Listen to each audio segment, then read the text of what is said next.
Hey everybody, it's Friday night, I'm Katallina, and this is the week that was. Now that we're nearing the end of the third week of the spring anime season, we can finally move on from talking about shows that are premiering each week to actually doing a top 5 list, choosing favorite moments from varying shows in earnest. Stay tuned to the end of the episode because since Kaiju number 8 could not actually be included in either of the first 2 episodes of this show, I wanted to make sure to give it its own segment, but I don't actually necessarily want it competing this week. It will join the regular rotation with everything else next week. So, if you're interested in that, stay to the end. That out of the way, let's get started with the list in earnest. Coming in at number 5, we have episode 2 of The Misfit of Demon King Academy, Season 2, Core 2, which is here for its amazing characterization of Amelia. Cliff notes for anyone who doesn't know who Amelia is because they don't necessarily follow this series. What you need to know is that in Season 1, Amelia almost killed Anos' mom. Anos converted Amelia from being a full demon to being a half-demon, and made it so that even if she killed herself on repeat, she will never be a full demon again. In this season, we've seen Amelia come to Anos, asking for a way to redeem herself. However, Anos has offered her an opportunity to teach at the Hero Academy, and to try and figure out what is up with the way that she is over there.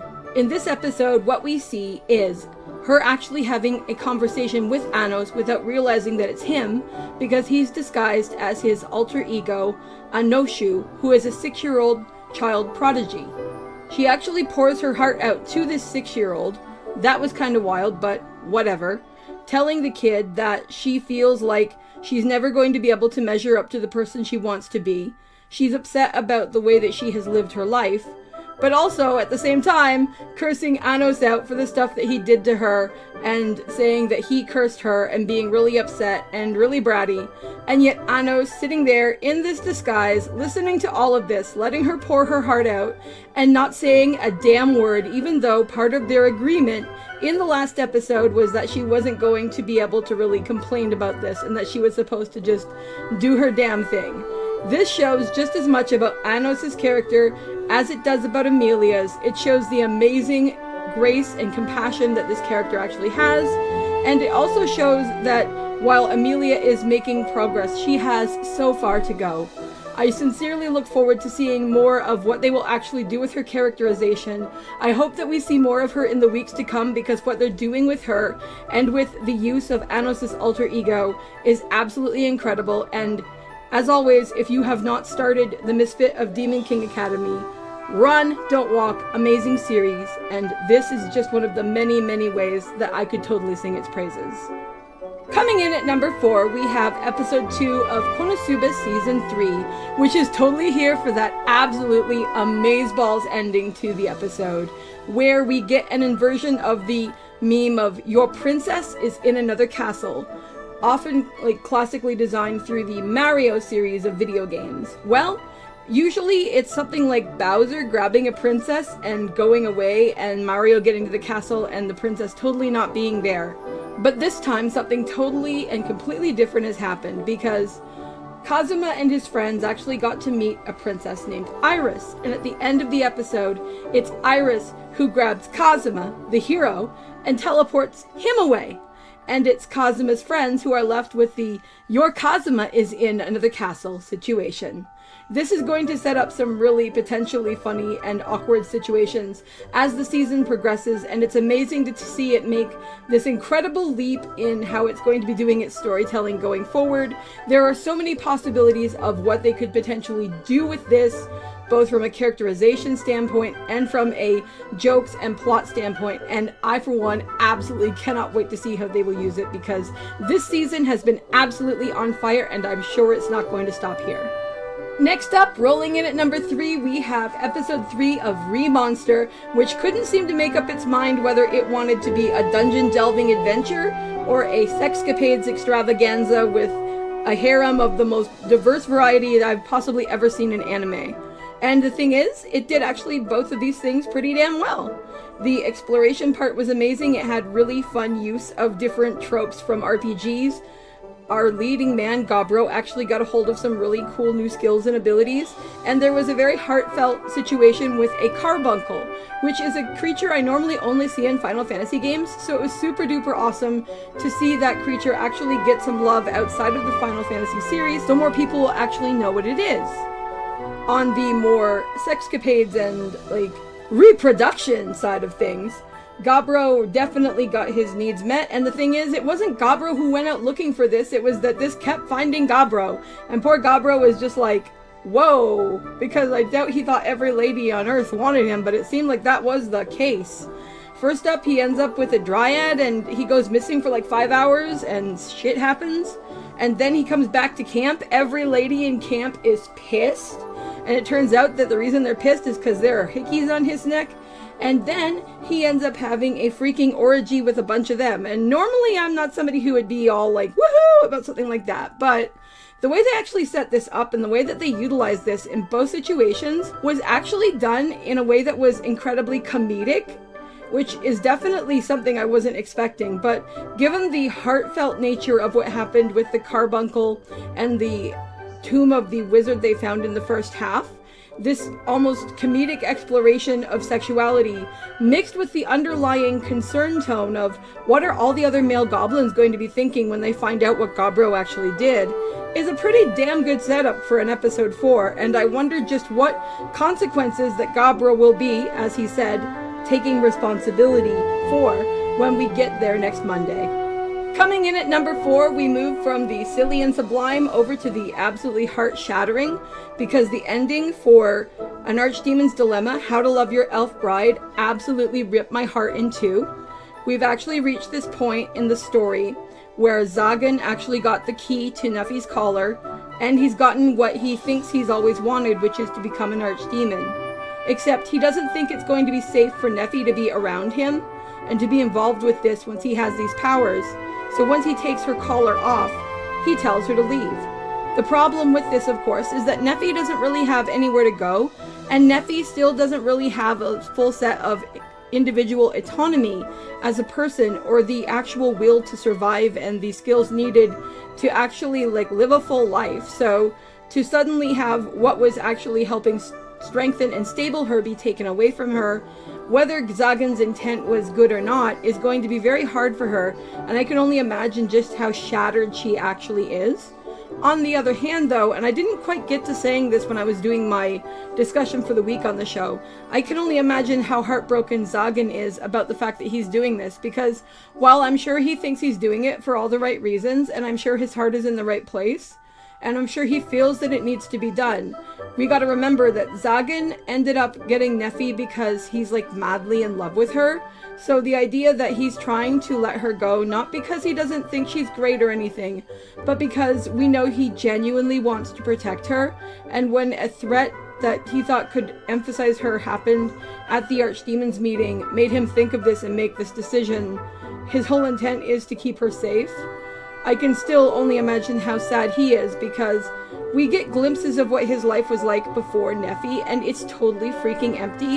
So I just think it's heartbreaking to see those two not be together, and I hope that this is something that is done very temporarily in the series, because to me, the heart and soul of this series is them together.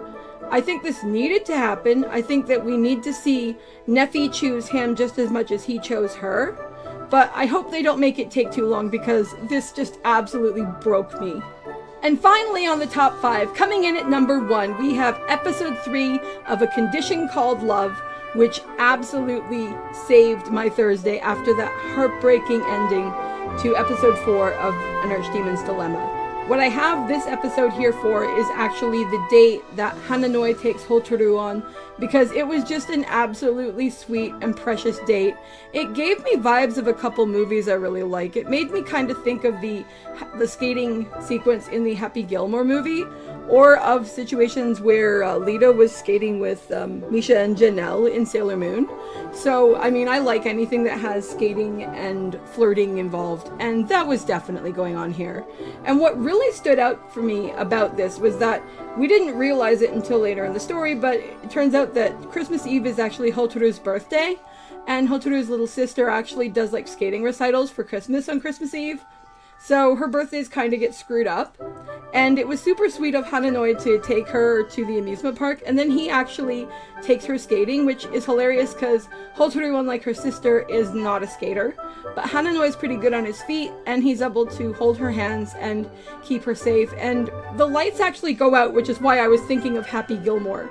You know how the lights go out on purpose in that? Well, apparently there were some technical issues going on at the park, according to the story here, and he actually, when the lights are out and they're going around and doing one more lap, he's telling her all of the things that he thinks are so special about her. And they aren't stupid, cheesy things. They're actually very specific and personal things to her. He likes the fact that whenever he does something for her, that she wants to do something for him.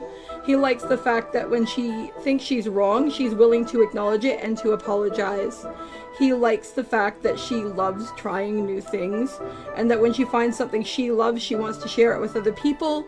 And he admires the fact that if she's trying something and finding it hard, that she won't give up, that she'll still give it a shot anyway.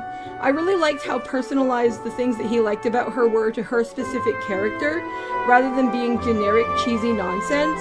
And while he is supposed to be the more romantic of the two and everything, I liked how the things he was saying, and despite the fact that they were grounded in a very romantic setting and situation, were honestly very real and very grounded in actually being about the person he was saying them to.